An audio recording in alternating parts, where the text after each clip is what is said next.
Welcome back to Hardball. Well, today we are hearing President Trump is telling his team to slow down the drumbeat of war with Iran. That's good news. The Daily Beast is reporting tonight that President Trump has privately pushed his representatives, his surrogates, if you will, to walk back their tough talk on Iran and reiterate that this administration is not aiming to go to war with Iran.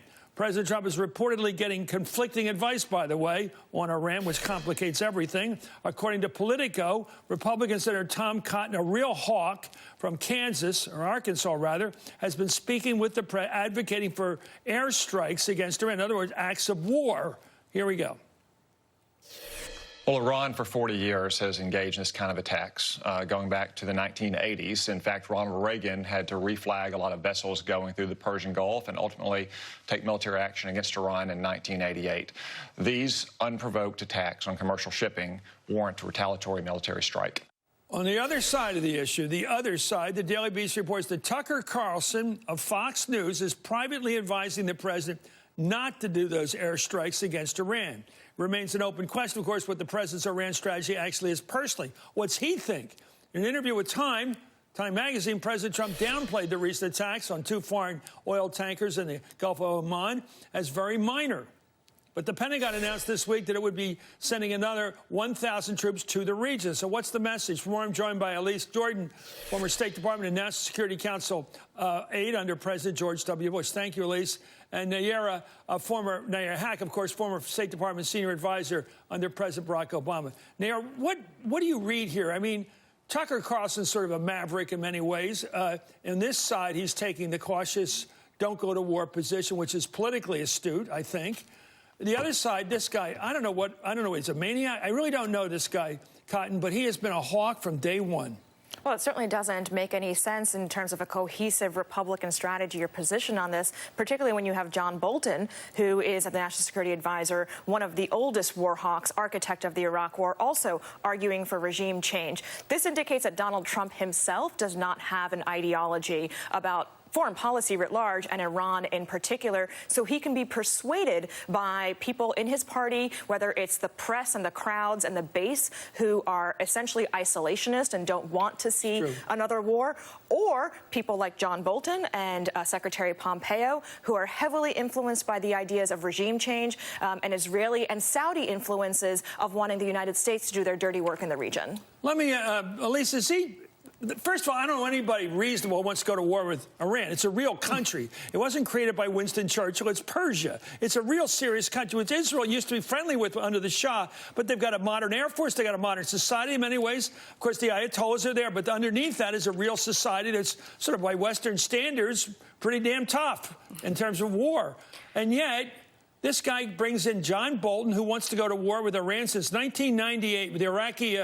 But way back then, he's been pushing for regime change with these countries. Why did he bring in Bolton? Why is he listening to Tom Cotton if he's has learned anything?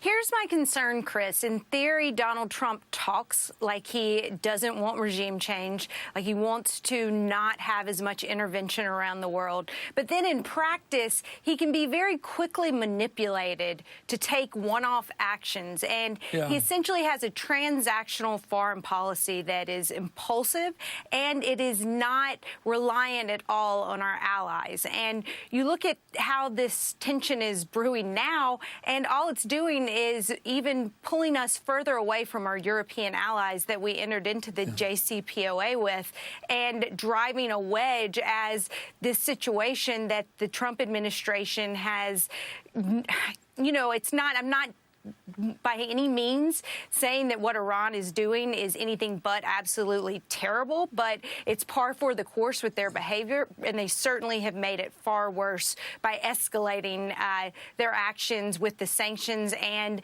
by getting out of the nuclear agreement. Well, now, and Elise, of course, as well. Trump, back in his wise guy days, before he was a little more serious as president, he would just say things like he'd say George W. Bush. He said he may not be the worst president in history, but he was the stupidest. And he was talking about Iraq.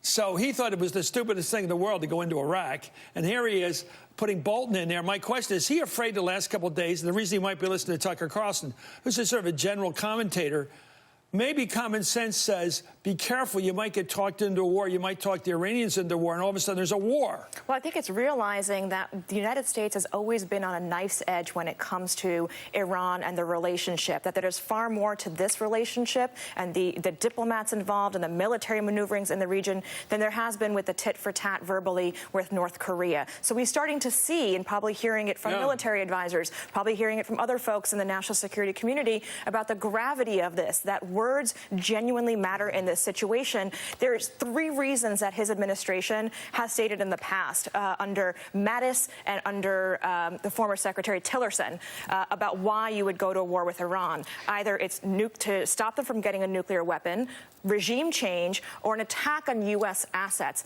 Neither one of those 3 has really happened now, but the first 2, Iran is threatened now because of the bellicose words of Donald Trump to start ramping up its nuclear program, so that could be a reason why Donald Trump would instigate strikes. And also, of course, John Bolton has always advocated for regime change. This tanker issue is key, particularly because it references back to what happened in Reagan and Reagan's involvement, but the tankers that were attacked were not U.S. So it's part of the broader oil strategy, but it's important to remember that no U.S. assets have been attacked at this point. I think if he had ran as Dr. Strangelove, the way that this guy, Tom Cotton, talks, and he does talk like Dr. Strangelove, that he wouldn't have been elected. Anyway, he said no more stupid wars. And by the way, he also said infrastructure. I'm going to rebuild America. Neither are now credible. Anyway, thank you, Elise Jordan. Thank you, Nayyera Hack. Up next, what do Democratic voters really want?